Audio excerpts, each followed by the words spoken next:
Hey everyone, it's Rachel from Wild Backyard Soaps.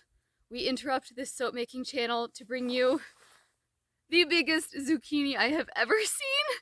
I literally just asked my husband this morning, hey, is there any more zucchini? I was gonna fry some up.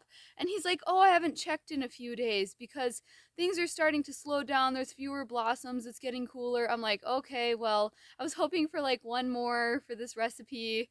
So I go out and this was totally hiding in the back. Oh my word! I was already planning on making a video about how to slice zucchini and freeze it, and then you can fry it from that and use it in a lot of different dishes. But so I will insert that video next, but I don't know what I'm gonna do with all this.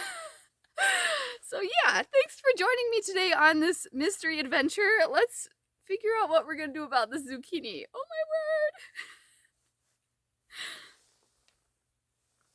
Like, how could you? Yeah, I'm not that big of a person, but look at that. This is like as heavy as my cat.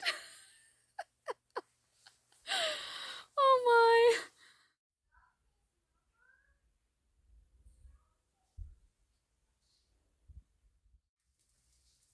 my. Rockabye zucchini on the treetop. Can I call you Zook for short? Hail Mary! Woo! That time of year when everyone starts having a zucchini problem. Why does zucchini grow so well? I have no idea. And yeah, my husband totally missed this. This is giant. I had to put my hand in there for a size comparison. I'm not going to get through all of these, so I'm going to need to shred and freeze some of them for muffins. And then my favorite is to cut them in half into half moons and freeze them that way. And when you pull them out of the freezers, they actually fry really nicely and brown really nicely. It's one of my favorite ways to have zucchini, and I throw it in a lot of Asian dishes and Mediterranean and Middle Eastern dishes.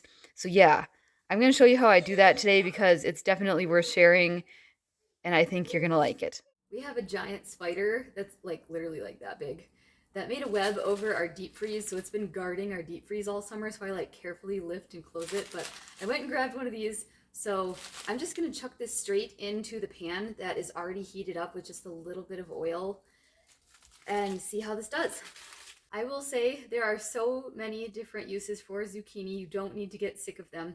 Yes, I have frozen quite a bit because I couldn't keep up, but I have used zucchini in shredded up in lemon zucchini cake, chocolate chip zucchini muffins, vegetarian zucchini meatballs with basil and breadcrumbs and Italian cheese, and some other Italian dishes. In fact, I've whizzed it up and mixed it up with some ricotta and spinach, and that works really great in stuffed shells.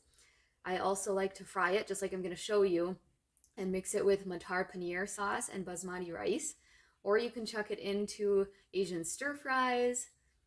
I have shredded it and put it into fritters with cheese and egg and onion, and that is really delicious. Or you can even do fresh chives like I do from my herb garden.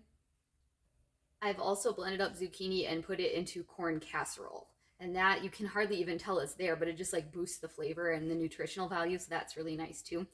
And one thing I will say about shredded zucchini, yes, you can shred it and freeze it and save it for later, but I get really lazy and I hate shredding zucchini. I really, really don't like it, and it hurts my shoulder and it takes forever. But you can chop it up into pieces and chuck it in your food processor and whiz it up, and you've got essentially shredded zucchini in like 8 seconds. They're a little bit thicker than shredded zucchini, but for most of my purposes that I've done with zucchini, you can't even tell. Like, it's totally worth it to just whiz it up in the processor instead of shredding it. So if I think of any other recipe ideas that I've tried, I'll throw all the links down in the description box. I'm not an affiliate by any of them. I'm just happy to share things that I've discovered that have worked because I know many of us have this zucchini problem. I'm going to show you this monster zucchini again because I'm still getting over this. I texted a picture to my husband at work and he's like, that's bigger than your thigh. I was like, yes, yes it is. So I have the feeling when they get this big, let's be honest, they're not as good. So I'm probably going to end up shredding this and throwing it in 2 or 3 gallon bags, and I'll save it and make a lot of muffins and breads with it. Or maybe some more fritters, because honestly the zucchini fritters that I have made, or the cheese and chive zucchini muffins, so good. I could totally eat them like almost every day. So yeah, I will try to find those recipes and share them with you guys. This is seriously the biggest zucchini I've ever seen in my life. All right, I think the pan is heated up to medium now. It just has a tiny bit of oil. So I'm gonna go ahead and dump in these frozen half moon slices and let's get this browning.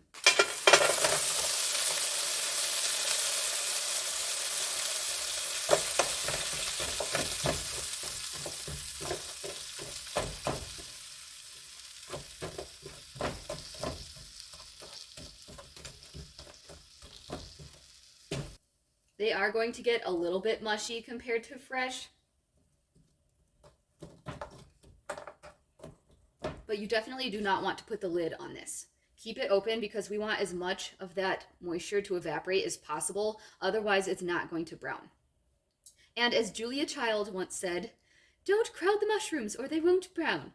Well, I kind of crowd the zucchini a little bit, but it'll still brown some. So not to worry. It browns beautifully if you do it from fresh zucchini. Just slice it up and chuck it in. But it's going to be slightly more mushy just because it was frozen. So a lot of those plant cell walls have already burst and released a lot of their moisture. So that's what we're trying to cook off right now. That's why I hardly add any oil at all. I almost have this on medium high, so it's just going to take a few minutes. So I'll just kind of zoom through while I'm doing the rest of this so you can see.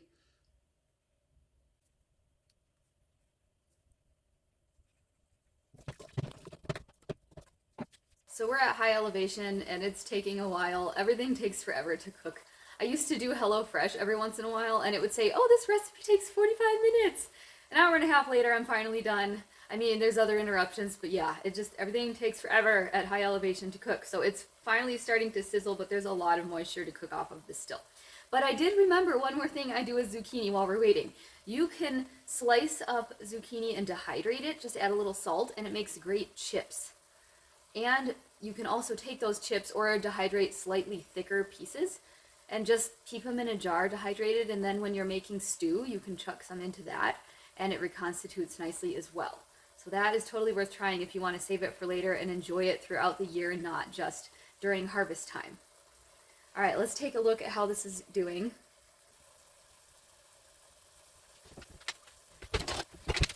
There's literally so much water starting to cook off this now. I'm going to pour it through the strainer and then back into the pan.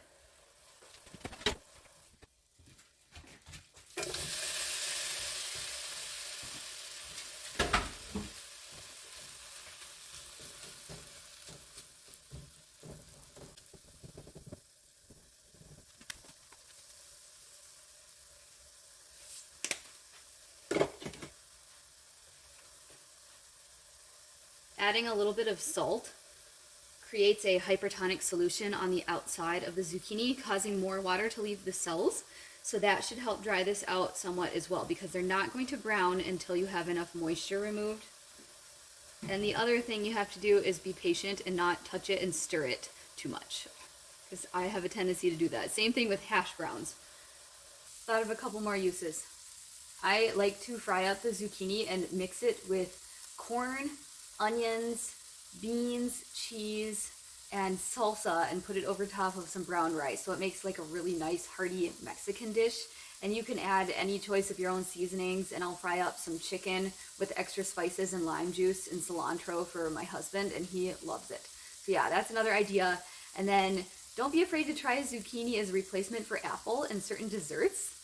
And then another one of my favorite dishes is rice with pistachios, garlic, and onions and shawarma spice, and then you roast some chickpeas and zucchini and put it on top, and then some diced up apricots and a little bit of a garlicky, lemony sour cream sauce to drizzle. It is so good. It's a HelloFresh recipe, so if you have HelloFresh, do that, but I don't think they open their links up to anybody unless you have a subscription, or I would share that one too.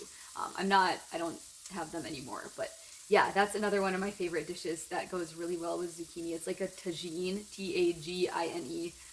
Not sure if I'm saying that right, but yeah. Okay, so these are starting to dry out. Let's check on them again.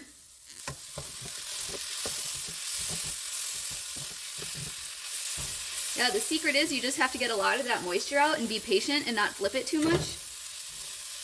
And even frozen, mushy zucchini can still be browned and enjoyed with any dish. I am sold on this frying the zucchini half moons from Frozen. Seriously, it works great. I was so concerned about having to use all of my zucchini or just shredding it and making like muffins and bread, and I was like, that gets old really fast. I want to be able to do some other things with this lovely zucchini that's full of nutrition and flavor and still somewhat enjoy it like it's fresh. So now that I know that you can freeze it and use it like this, or freeze it shredded and use it in other things, not just bread, I can enjoy my zucchini from my garden all year round, and it makes me not so afraid to plant more than I can use in the summer. So I don't even care if I have extra. It's totally okay, as long as you have room in the freezer. There are very few safe canning recipes that involve zucchini, but one of them is dill garlic zucchini pickles. That is on my list to try.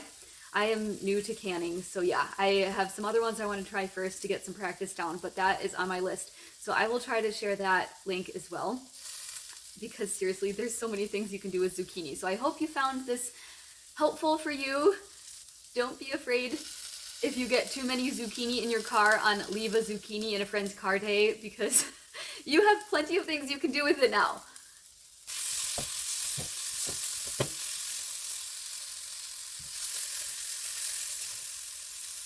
Thank you again for joining me today on this garden adventure. Don't forget to subscribe, and I will see you in the next one.